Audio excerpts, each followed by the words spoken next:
akhir dari peternakan ini itu merupakan awal dari pertanian kami. Bismillahirrahmanirrahim. Assalamualaikum warahmatullahi wabarakatuh. Ya teman-teman, kami dari Aksara. Kali ini kita akan bercerita atau berbagi pengalaman lah tentang cara agar kandang kambing itu tidak bau. Jadi mungkin teman-teman senior atau mungkin teman-teman yang baru mulai merintis ternak kambing atau domba itu kadang menemukan kandang yang bau dan tidak bau, dari bau banget sampai yang sama sekali tidak bau. Nah, itu apa ya kok bisa resepnya bisa tidak bau itu? Nah, itu kompleks ya teman-teman, alias tidak hanya melihat dari faktor kandang saja. Nah, jadi kita harus melihat agak menyeluruh faktor-faktor tersebut yang bisa membuat kandang kambing itu tidak bau. Jadi mungkin kalau teman-teman lihat di kandang kambing Etawa itu banyak juga yang sudah membuat kandang itu sangat-sangat VVIP seperti hotel lah. Hotel untuk kambing maksudnya. Sangat-sangat bagus dari mulai jenis kayunya, kemudian ada ukirannya juga. Nah, itu juga kalau teman-teman melihat di kanal-kanal YouTube tentang Etawa Kaligesing, ya mohon jangan langsung ditiru karena beliau-beliau itu tentunya sudah sangat lama memelihara khususnya kambing PE Etawa Kaligesing yang memang kelas kontes.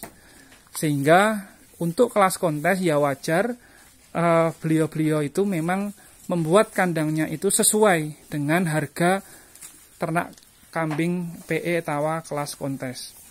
Nah, kalaupun untuk PE Etawa breeding maupun pedaging itu tentu juga berbeda. Tetapi kita juga tidak memungkiri kalau di kandang yang sederhana itu kadang lumayan juga ditemukan cempe atau anak kambing Etawa yang kualitasnya tidak kalah bagus dengan yang mendekati kelas kontes, teman-teman.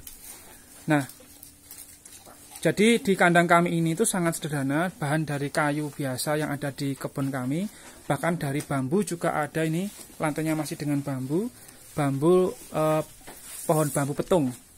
Nah, jadi ada beberapa hal teman-teman yang perlu kami sampaikan, setidaknya ada 5 agar kandang kambing itu tidak bau. Nah, kandang kambing yang tidak bau itu akan pertama itu membuat apa teman-teman? Membuat kambing itu sehat. Pertumbuhan kambing itu sehat. Dan yang kedua, itu peternaknya sendiri senang. Jadi antara peternak dengan kambing itu nanti saling berhubungan. Peternaknya senang, kambingnya sehat. Itu efek langsung dari kandang kambing yang bagus, yang tidak bau. Yang pertama teman-teman, struktur kandang yang sehat itu setidaknya ada beberapa hal. Yang pertama, tinggi. Jadi tinggi lantai ini, lantai kandang ke tanah ini minimal 80 cm.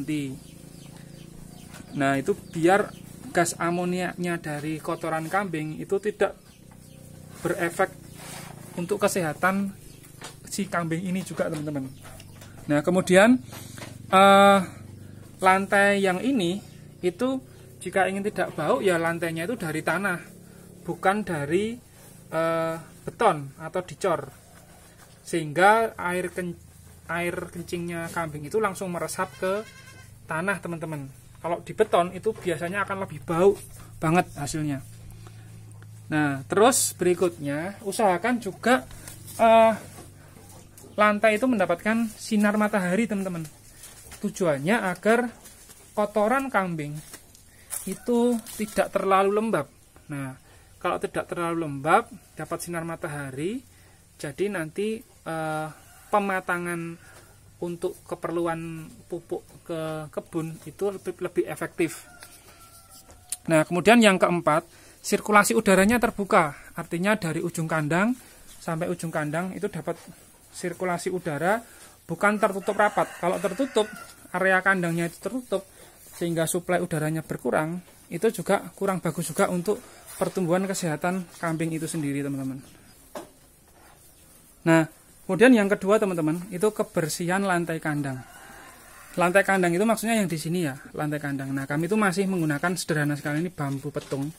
Jadi ini tergantung jadwal teman-teman, bisa seminggu sekali atau seminggu 3 kali untuk membersihkan serintil atau kotoran kambing yang ada di lantai. Nah, setidaknya karena ini bambu tidak serata jika lantainya itu kayu. Nah, pojok-pojok itu masih ada yang kotoran kambing itu tidak bisa turun ke bawah, sehingga perlu kita sapu manual, teman-teman.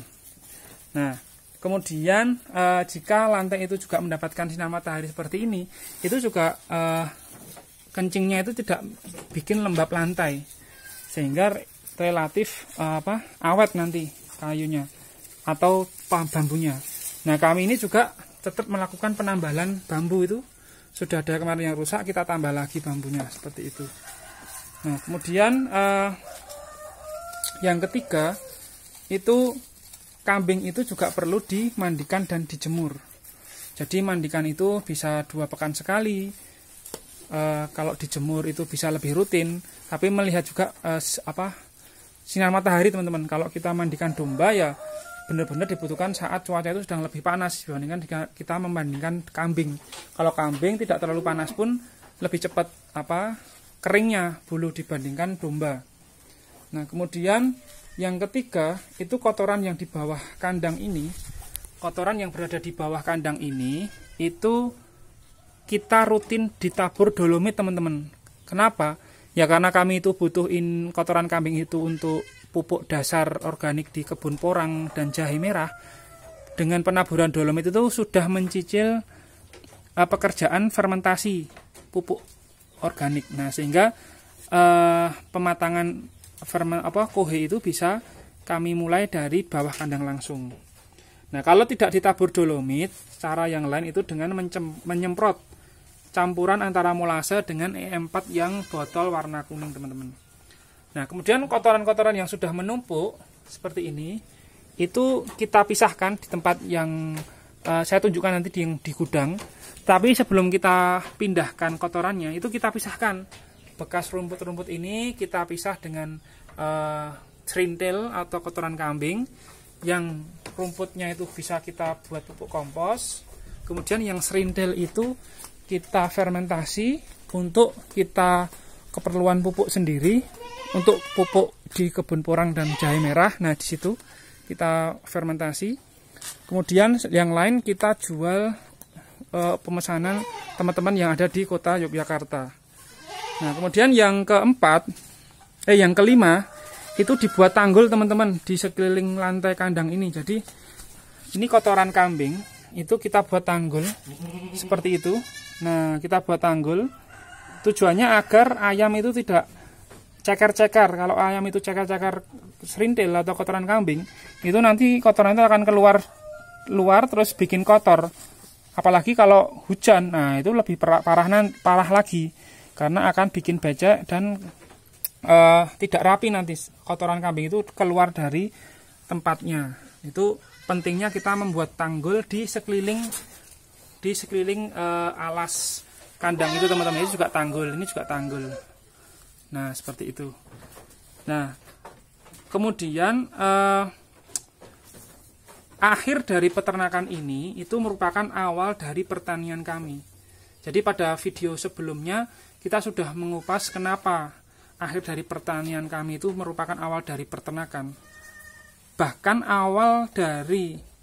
akhir dari peternakan itu awal dari pertanian. Seperti ini, kohe-kohe ini, kotoran kambing ini, itu akhir dari peternakan kami, tetapi merupakan awal dari pertanian kami atau perkebunan kami. Begitu pula di pertanian kami ada gulma, rumput liar atau rumput yang lain selain kebun porang dan jahe merah, itu kan merupakan akhir dari pertanian, tetapi juga merupakan awal dari peternakan, karena itu yang untuk kami berikan ke pakan kambing ini, teman-teman. Nah, seperti itu, teman-teman, cerita kami tentang cara agar kandang kambing itu tidak bau. Nah, terima kasih atas kesempatannya. Salam sehat selalu. Wassalamualaikum warahmatullahi wabarakatuh.